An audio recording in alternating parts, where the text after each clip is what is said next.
Ok, sửa đây nào cái này nó còn video này cứ dương một sắc xa chỉ mùi năng unmap ta dương cho slide dương xin nó ta quay tới chỉ unmap. Ok thì unmap nó dương vì cái chỉ network map hay vì mình deploy client ten vì chỉ bảo vệ tool open source para សម្រាប់ដូចជា recovery discover device លើ network ឬក៏យើងធ្វើការ scan សម្រាប់ដឹងពី open port ឬក៏ប្រភេទ port ហ្នឹងវាបិទឬក៏វាបើកយើងអាច detect ទៅមើល operating OS របស់វាយើងដឹងពី version របស់ port ដែលបើកហ្នឹងហើយយើងដឹងថាយើងអាច scan នៅ vulnerability របស់ port មួយហ្នឹងថាវាមាន vulnerability អីអត់អូខេតោះមកវា unmap ហ្នឹងវា build ដោយប្រើ C និង C++ វាសារតែពពួក C programming language ហ្នឹងវាជាប្រភេទ low level អូខេវាធ្វើការលឿនជាមួយនឹងការ network scanning របស់យើងនឹងអូខេតមក unmap ហ្នឹងវា support លក្ខណៈថា platform អីក៏វា support ដែរដូចជាទៅជាមួយនឹង Linux ដូចជាទៅជាមួយ Windows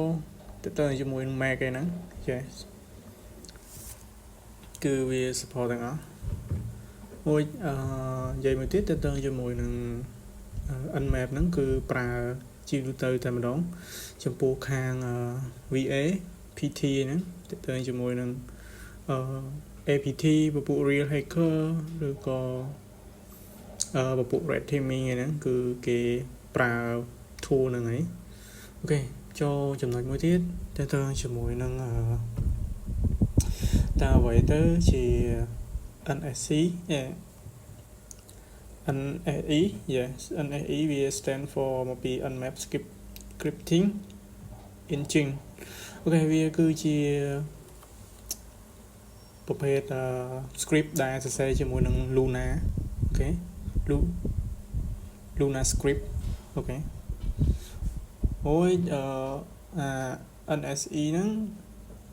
វាគឺជា system នៅក្នុង network អញ្ចឹងដែលធ្វើការ run script ហ្នឹងគឺ automatic វាទៅ scan ដូចជា scan vulnerability ទៅ enumeration ទៅលើ service មួយហ្នឹងវាទៅ detect ដូចជា malware brute force attack ឯហ្នឹង network discovery និងទៅជាមួយនឹងការ bypass ទៅលើ firewall ហ្នឹងគឺចំពោះ file វាគឺ .nse ហ្នឹងអូខេចាំចូលវីដេអូបន្តទៀតគឺខ្ញុំនឹងបញ្យល់ឲ្យច្បាស់ទៅជាមួយនឹង NSE ហ្នឹងអូខេចូលដល់ចំណុចបន្តគឺយើងទៅមើលទៅថា unmap ហ្នឹងរូបរាងមិនអីមិនចឹងទៅអូខេខ្ញុំសូមធ្វើការបើកនៅ Parrot OS អូខេនេះគឺជា Parrot OS របស់ខ្ញុំអូខេមុនដំបូងអ្នកនរគ្នាត្រូវឆែកមើលសិនថាតើ OS អ្នកនរគ្នាមាន unmap ហើយនៅចាចំពោះភាគច្រើនគឺពពួក Linux អីហ្នឹងភាគច្រើនគឺដូចជា Kali ឬក៏ Parrot OS អីភាគច្រើនគឺ default អីគឺមានហើយ unmap ហ្នឹងបើសិនបើអត់មានទេអ្នកគ្នាអាចតម្លើងបានអញ្ចឹងខ្ញុំសូមឆែកមើលវាសិនថាខ្ញុំបានតម្លើងរួចនៅតាមពិតខ្ញុំចាំពិតវាមាន default តែយើងចង់បញ្ជាក់វាទៀតណាអូខេអ្នកនរគ្នាគ្រាន់តែ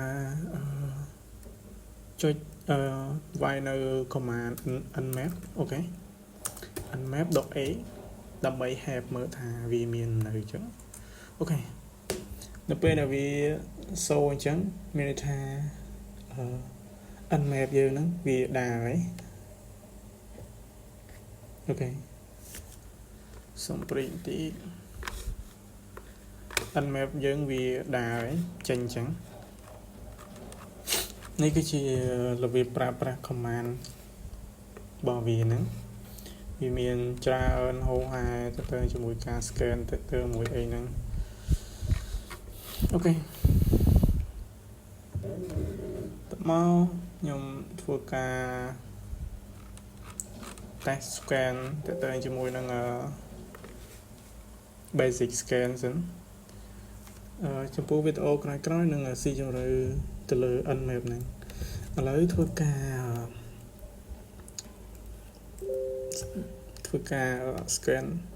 scan basic សិនអូខេដើម្បីធ្វើការ scan បានទី1យើងគ្រាន់តែវាយនៅ command unmap ហ្នឹងអូខេ unmap តមកយើងដាក់ IP ឬក៏ host ដែលយើងចង់ធ្វើការ scan ហ្នឹងអញ្ចឹងសូមធ្វើការ scan របស់ website unmap នឹងនៅផ្ទាល់សិនអូខេផាសវាសិនអូខេយើងធ្វើការ scan វាសិនចំពោះបើសិនមកយើង scan